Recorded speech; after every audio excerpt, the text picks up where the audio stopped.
हम सभी दिन प्रतिदिन बहुत सारी प्रतिक्रियाएं करते रहते हैं। हम परिवार में एक दूसरे के साथ एक भावात्मक जुड़ाव से जुड़े रहते हैं। इसे हम इमोशनल डेवलपमेंट या संवेगात्मक विकास कहते हैं। आइए जानें ये इमोशनल डेवलपमेंट या संवेगात्मक विकास होता क्या है। इमोशन शब्द दो शब्दों से मिलकर बना है, ई जमा मोशन, जिसमें इमोशन का अर्थ है संवेग और ई का अर्थ है अंदर और मोशन का अर्थ है गति। अतः संवेग का अर्थ है अंदर के भावों को बाहर की ओर गति प्रदान करना।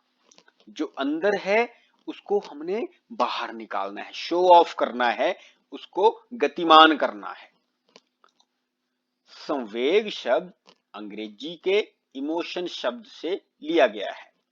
इसका अभिप्राय आंतरिक भावों को बाहर की ओर गति देना है। संवेग एक भावात्मक स्थिति है जब मनुष्य का शरीर उद्दीप्त होता है। इसी अवस्था को संवेग का नाम दिया गया है।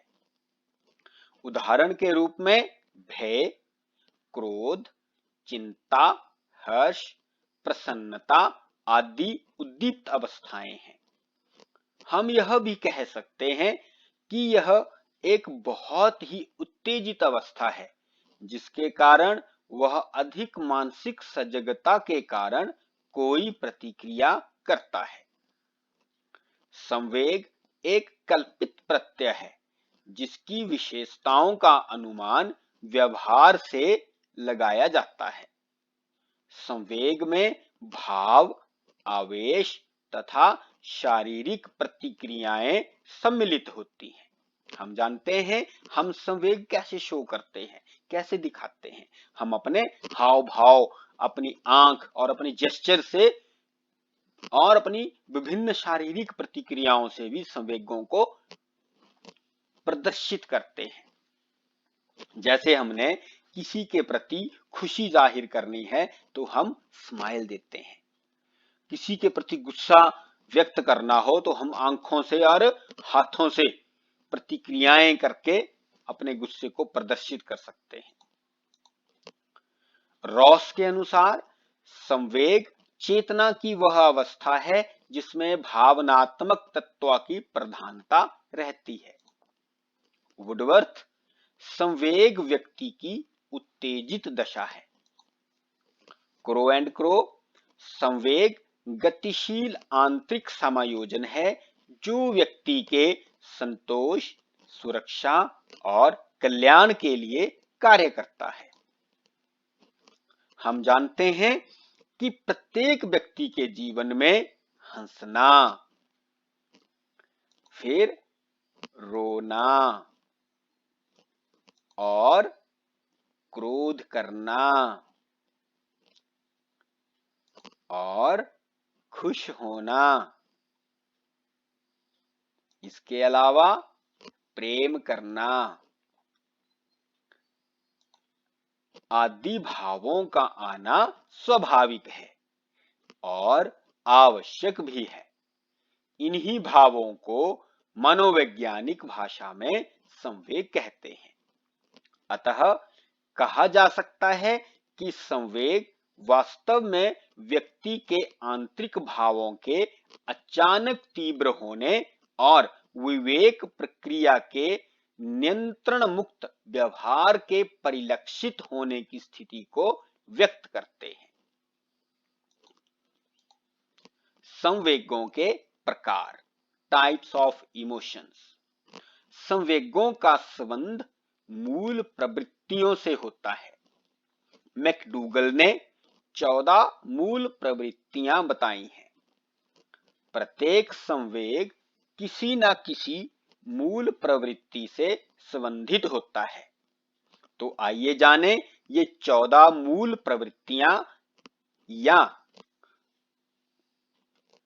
इंस्टिंक्ट्स, बेसिक इंस्टिंक्ट्स कौन कौन सी हैं। संवेग की मूल प्रवृत्तियां। सबसे पहले क्रोध, घृणा, इन सभी शब्दों से आप परिचित हैं। वात्सल्य, वात्सल्य वो होता है, वो भाव होता है जो माता अपने बच्चे के प्रति, अपने शिशु के प्रति प्रदर्शित करती है। करुणा, जो हम एक किसी दूसरे के प्रति दया का भाव हम प्रदर्शित करते हैं, उसे करुणा कहते हैं। कौमुकता, ये है दो व्यक्तियों का या किसी स्त्री का पुरुष के प्रति या पुरुष का स्त्री के प्रति सेक्सुअल इंस्टिंक्ट होना, उसे हम कौमुकता कहते हैं। आश्चर्य, हैरानी। आमोद, जैसे हम कुछ मजाक कर देते हैं, कुछ हम हल्का फुल्का छेड़ देते हैं, उसे हम आमोद कहते हैं। इन प्रतिक्रियाओं को, इन भावों को। आत्महीनता, अपने आप को बहुत ऐसे हीन भावना से प्रदर्शित करना, उसे हम आत्महीनता कहते हैं। भय